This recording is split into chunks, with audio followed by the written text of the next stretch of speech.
Hello. Oh. That was my phone going into the water. Samsung Galaxy S9 Plus. Alright. So, I'm Jacob. This is the Prepper's Bunker Outdoors. Today, I'm going to give you my initial impressions on the Anza knives Boddington. I say it wrong every doggone time. Before we do that, though, in the description box below, I'm going to have links to Anza's Instagram, to their website, to their Facebook page, and to their Facebook group, Anza Addiction. Below that will be links to my personal pages and how this channel is possible. So that's through my website, sales at my website, beachandtactical.com, where I make gear like this Baldric sling for carrying knives, gear, rifle slings, survival stuff, etc. I also have an Amazon store where I have listed gear that I have used and reviewed and stand behind. And I also have a Patreon where you can support the channel directly. So, being done with all of that junk, what we're going to do today is, real quick, we're going to go over the handles, the blade, we're going to finish up with the sheath, and I'm going to tell you what I expect from this knife in the long run. So to get started, the handles are nice. They fit in the hand for a variety of positions. They're very comfortable. I haven't found any issues with them at all so far. Just a basic, great handle. They are unique in that you'll see that they have no pins. So Anza knives have been around since 1980, and basically they don't use pins in their knives, and it's been working for a really long time. With, I guess, the way that the file and the epoxy work together, who knows? It does make me a little bit uncomfortable, but we're going to use the crap out of this knife, find out how well it works or doesn't work, and I will leave my opinion on the matter until that point. I think that it'll hold together. It's been doing well for a long, long time. But not a whole lot to say. Basic, universal, utilitarian, comfortable handle. The blade is what really shines on this little Anza. The blade shape is very universal, very practical. But what is special about Anza knives is they come with an edge that is thinner than any production knife that I have ever seen. Just thin as can be. So this is the sliciest knife I've ever owned. Okay, so what are the benefits of that? It just cuts like crazy. The feather sticking, I can get curls that are so fine with zero effort. Anytime you take this knife out to cut something, it's like a laser beam. Unlike any production knife I have ever used. And the flip side of that, will it be tough enough? This micro bevel is huge, so it's practically like a zero ground knife.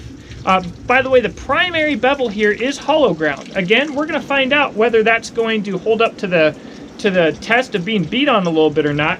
So basically you have like a hollow ground primary grind with a large micro bevel that's practically a zero grind. When I was batoning through some hard maple, I did get a little bit of rolling on the belly, and I took a stone, touched it for literally about 10 seconds, and then stropped it. All of the minimal rolling, 100% gone. Not like, oh, you can tell there was some damage there, but it's still sharp. Perfectly gone. So what I'm going to be looking towards with this knife, and I'll talk about this more later, is do I need to put a little bit of a micro bevel on it, sharpening it with my Idaho ceramic sticks, or with use and taking care of it, is it just going to flippin' work? And either way, as long as we don't get serious damage on this knife, I'm going to be happy. What's cool about reviewing these knives, I've got 4 of them, is they are completely unlike any other knife I've ever reviewed or any other production knife that I think even exists. So doing something so completely new is very exciting to me as a reviewer. I have a little bit of history with Anza knives, by the way, and we're going to talk about that later. Finally, we're going to talk about the sheath. We're going to talk about that later in a full video of its own. We're going to talk about the sheath. It's a basic leather sheath. Retention is fine. Not a whole lot to say about that. As you probably know, I normally consider on a production knife the sheath to be a freebie. I think this one will be practical and utilitarian for a long time, but if the knife proves to be one that I love, it will get upgraded, because if you love a knife, it deserves a sheath as good as the knife. All right, so we've gotten through all of that. My predictions. I mentioned that we are going to be looking for damage. I'm going to be using this knife to baton stuff for fires. I'm not going to baton anything bigger than 3 inches because it's a 4-inch knife. That would be silly. But I am going to baton whatever I need to make a fire. And I'm going to use a wood baton. And if we have damage, I'm going to be keeping an eye on that. What I think is going to happen is I'm going to strop this knife a few times. The edge is going to thicken up just slightly.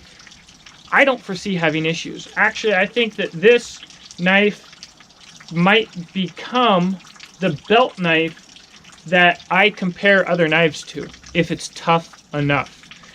Basically, this is so far on my top 3 belt knife blades with the SEPR4 and the Castrum SFK.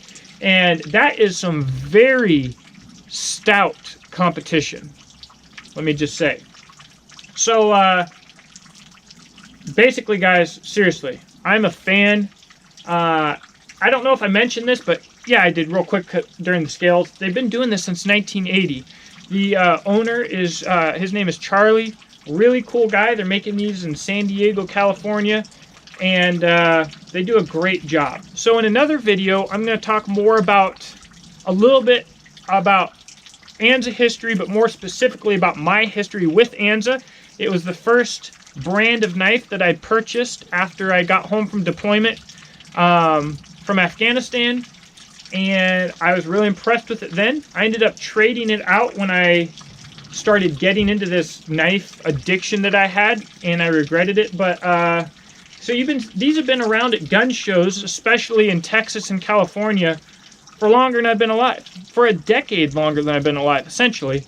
Very stoked. So, please check out those links in the description box below. Give me a thumbs up, thumbs down. Please subscribe, whatever. And I look forward to talking to you guys. I hope that you have a blessed day, and I really look forward to continuing to test this knife. Thank you for watching.